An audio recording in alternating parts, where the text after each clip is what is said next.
O Equador é um país localizado no noroeste da América do Sul, banhado pelo Oceano Pacífico a oeste e fazendo fronteira com a Colômbia ao norte e com o Peru ao leste e ao sul. Com uma área de aproximadamente 283.561 km², o Equador é o nono maior país da América do Sul e o 73º maior país do mundo, e com uma população estimada em cerca de 18.300.000 habitantes, o Equador é o sétimo país mais populoso da América do Sul e o 66º país mais populoso do mundo. Nesse vídeo, vamos conhecer um pouco da história desse país sul-americano, que é o maior exportador de banana do planeta. Se você gostar do vídeo, não esqueça de deixar o seu like e não deixe de se inscrever no canal se ainda não for inscrito.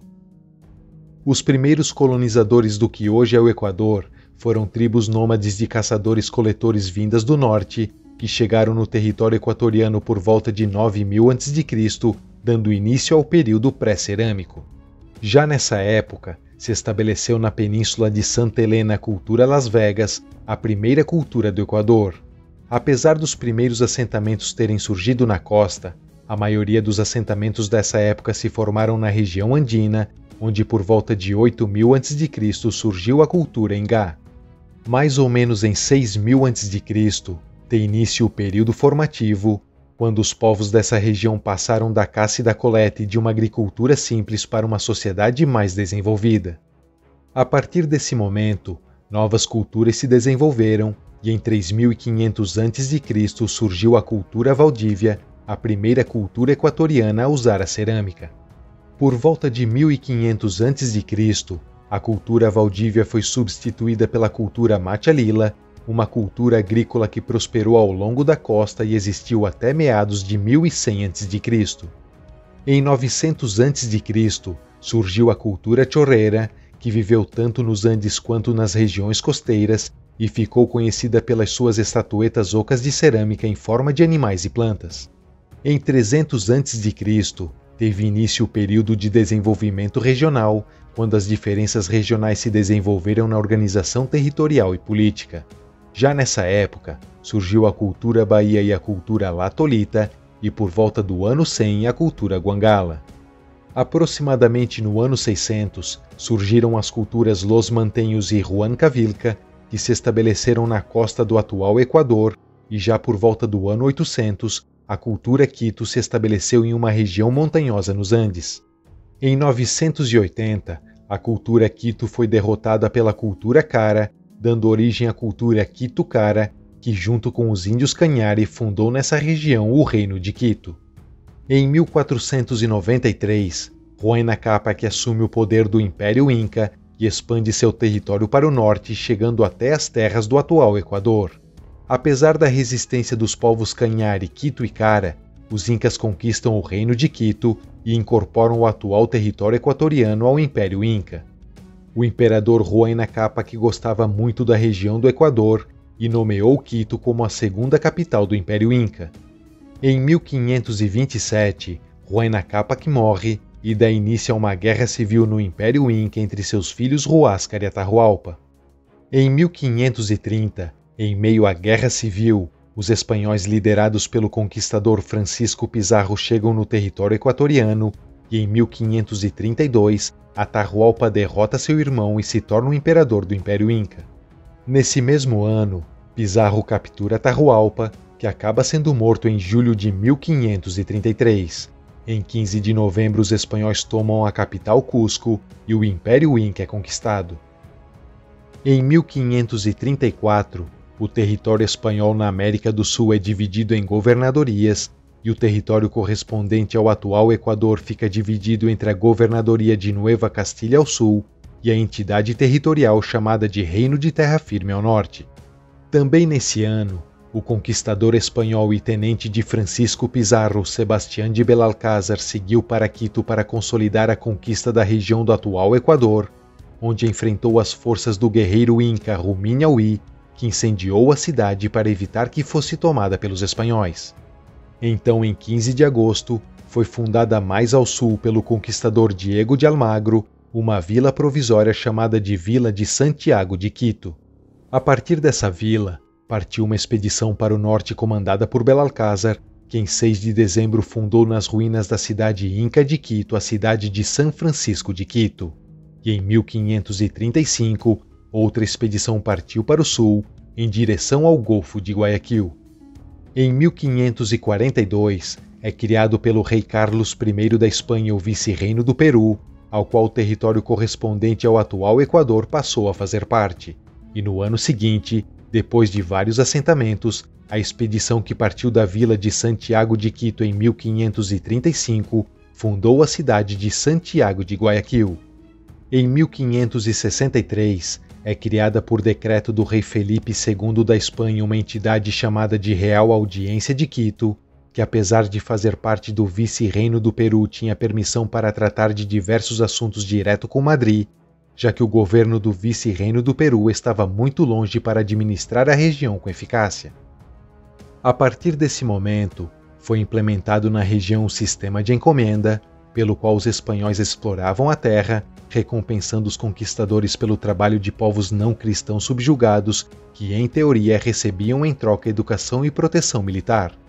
Já no início do século XVII, haviam cerca de 500 encomendas no território equatoriano. Nessa época, os jesuítas tiveram um papel de grande importância na região do Equador, onde fundaram centenas de missões jesuíticas com centenas de milhares de habitantes. Em 1717, foi criado o vice-reino da Nova Granada, ao qual a Audiência de Quito passou a fazer parte. Durante o período colonial, a economia costeira girava em torno da navegação e do comércio, e Guayaquil se tornou o maior centro de construção naval da costa oeste da América do Sul. No século XVIII, a economia da Audiência de Quito entrou em uma grave depressão. A produção têxtil, uma importante atividade econômica nessa época, caiu de 50% a 75%, e as cidades equatorianas foram gradualmente caindo em ruínas. E em 1790, a elite foi reduzida à pobreza. Em 1808, durante as Guerras Napoleônicas, o exército de Napoleão Bonaparte invade a Espanha e seu irmão José Bonaparte é colocado no trono espanhol no lugar do rei Fernando VII da Espanha. Então, em 10 de agosto de 1809, descontentes com a usurpação do trono espanhol, um grupo de cidadãos importantes de Quito tomaram o poder da Audiência de Quito em nome do rei Fernando VII da Espanha, acusando os representantes locais de se prepararem para reconhecer o reinado de José Bonaparte. Isso deu início à luta pela independência do Equador, e a cidade de Quito recebeu o apelido de Luz de América, pelo seu papel de liderança na tentativa de estabelecer um governo local. Mas sem apoio popular para sua causa, a rebelião foi totalmente esmagada em 1812. Em outubro de 1820, uma junta patriótica de Guayaquil liderada pelo poeta José Joaquim de Olmedo proclama a independência da Audiência de Quito, dando início ao segundo capítulo da independência do Equador. Os patriotas pediram ajuda aos aliados estrangeiros que já lutavam pela independência, e em 1821, o general Antônio José de Sucre chegou em Guayaquil. Em 24 de maio de 1822, os revolucionários venceram a decisiva Batalha de Pichincha, e 2 meses depois, o general José de San Martín das Províncias Unidas do Rio da Prata e Simón Bolívar da Venezuela se encontraram na Conferência de Guayaquil, onde foi decidido que a Audiência de Quito passaria a fazer parte da República da Gran Colômbia como departamento do Equador.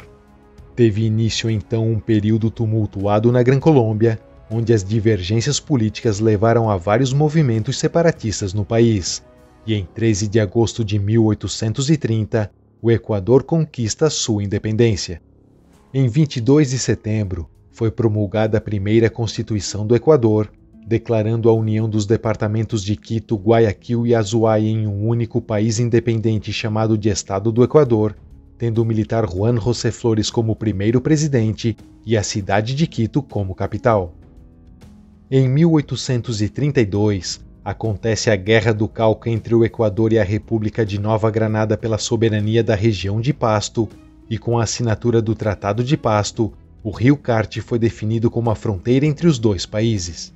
Nesse mesmo ano, é anexada ao território do Equador as Ilhas Galápagos, que em 1835 recebeu o naturalista Charles Darwin, que realizou observações e coletou grandes quantidades de plantas e animais. E também em 1835 é promulgada no Equador uma nova Constituição, renomeando o país para a República do Equador. A partir desse momento, o Equador entra em um dos momentos mais turbulentos de sua história, causado pela disputa do poder político entre os liberais de Guayaquil e os conservadores de Quito, que levou os caudilhos locais a proclamar diversas regiões autônomas. Em 1859, a nação estava à beira da anarquia e esse ano passou a ser conhecido pelos historiadores como o Ano Terrível. Em 1860, tem início a Era do Conservadorismo no Equador, quando o político Gabriel García Moreno, conhecido como o pai do conservadorismo no Equador, assume o poder. Em 1875, no início do seu terceiro mandato, García Moreno foi atacado com um facão pelo colombiano Faustino Lemos e acabou falecendo. No lugar de Moreno, o liberal Antônio Borrero assume a presidência do país. Nessa época, a exportação do cacau, o principal produto do Equador, cresceu consideravelmente, aumentando o interesse nas exportações agrícolas centrado na região de Guayaquil, que era intimamente associada aos liberais, fazendo seu poder político crescer ainda mais e se consolidando na década de 1890. Então, em 1895, tem início a Era Liberal no Equador, quando o major do Exército do Equador, Eloy Alfaro, do Partido Liberal do Equador, assume o poder. Seu governo ficou conhecido por ajudar os setores rurais do litoral, concluir a ferrovia entre Quito e Guayaquil, pelo estabelecimento de muitas escolas públicas, a implementação de direitos como a liberdade de expressão e a legalização do casamento civil e do divórcio. Em 1916, é assinado entre o Equador e a Colômbia o Tratado Muñoz Vernaza Soares, que definiu a fronteira entre os dois países e deixou uma grande região em disputa entre a Colômbia e o Peru. Durante a década de 1920, as plantações de cacau foram devastadas por doenças, enquanto que os produtores enfrentavam uma concorrência cada vez maior com a África Ocidental, o que afetou seriamente a economia do país. Em 1922, para resolver a disputa territorial entre a Colômbia e o Peru, é assinado o Tratado Salomão-Lozano, que estabeleceu uma nova fronteira entre o Equador e seus países vizinhos. A crise econômica causada pela queda do cacau junto com uma agitação popular levou a um golpe de Estado em 1925, que colocou no poder a primeira junta provisional de governo, com uma agenda que incluía uma ampla variedade de reformas sociais e econômicas. Em 1934, o político José Maria Velasco assume a presidência, dando início a um amplo domínio no poder durante o século XX. Em 1941 tem início a Guerra Equatoriano-Peruana, também chamada de Guerra de 41, por disputas territoriais entre os dois países. Esse conflito terminou em 29 de janeiro de 1942 com a assinatura do Protocolo do Rio, que estabeleceu a fronteira entre os dois países e definiu o mapa do Equador como o conhecemos hoje. O Protocolo do Rio acabou desencadeando uma onda de orgulho nacional equatoriano e de oposição, levando à Revolução de 28 de maio de 1944, que derrubou o governo do então presidente Carlos Arroyo e colocou José Maria Velasco novamente no poder. Apesar das promessas de uma ressurreição nacional com justiça social, o governo de Velasco aumentou a inflação no país, levando a um impacto negativo sobre o padrão de vida nacional. Então, em 1947, Velasco foi deposto pelo ministro da Defesa e, no seu lugar, o conservador Mariano Soares Ventimiglia assumiu o poder, dando início ao período do Estado Constitucional. Já no ano seguinte, o político e diplomata Galo Plaza Lasso assumiu a presidência e promoveu as exportações agrícolas do Equador, principalmente da banana, que gerou uma estabilidade econômica e política no país. Em 1952, graças à estabilidade política gerada pelo boom da banana, José Maria Velasco foi eleito pela terceira vez. Mas em 1960, já durante o seu quarto mandato, teve início uma nova crise e instabilidade política que levou a uma dominação militar e levou as Forças Armadas a depor Velasco em 1961 e reconhecer Carlos Arosemena como presidente. A partir desse momento, o Equador entrou em um período de instabilidade com vários governos militares, que durou até 1979, quando o progressista Jaime Aguilera assumiu a presidência e colocou o Equador novamente em um regime democrático que durou até 1990. Nesse ano, o Equador entra em uma nova crise econômica e em 1992, Sisto Balém se torna presidente e implementa uma série de medidas de ajuste macroeconômicas impopulares. Em janeiro de 1995 teve início a Guerra do Cenepa, um conflito entre o Equador e o Peru pela disputa de uma região remota que terminou já em fevereiro desse ano, sendo a última guerra entre dois países sul-americanos. Em 1997, o presidente Abdalá Bucaram foi demitido do cargo pelo parlamento por incapacidade mental para governar o país. Em 9 de janeiro de 2000, devido à grande desvalorização do sucre até então a moeda equatoriana, o presidente Ramil Marruad decretou a adoção do dólar americano como a moeda oficial do país. Em 21 de janeiro, durante as manifestações de grupos indígenas em Quito, militares e policiais se recusaram a fazer cumprir a ordem pública, dando início ao que ficou conhecido como o Golpe de Estado Equatoriano de 2000.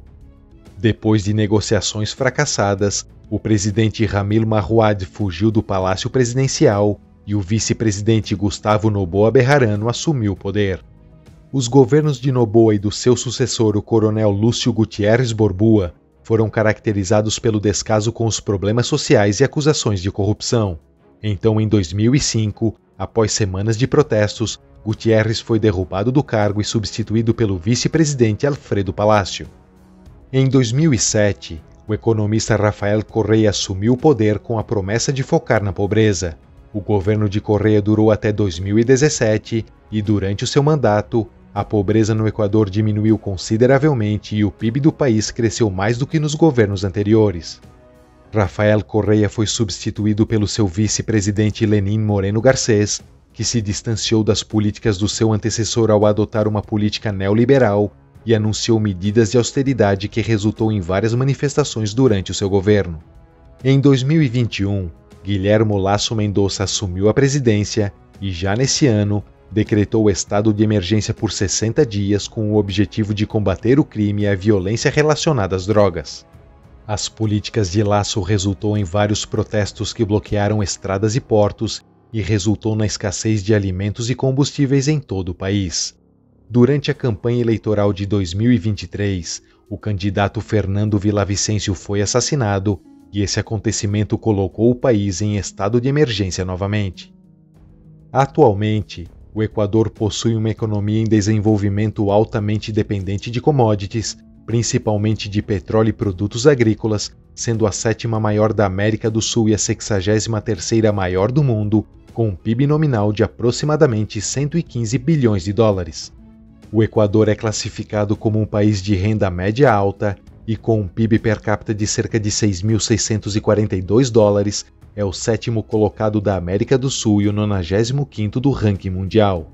A taxa de pobreza no Equador diminuiu significativamente nas últimas décadas, caindo de 40% para 17% entre 2001 e 2011. O IDH do Equador é de 0,740, o que é considerado alto, sendo também o 7º maior da América do Sul e o 95º maior do mundo.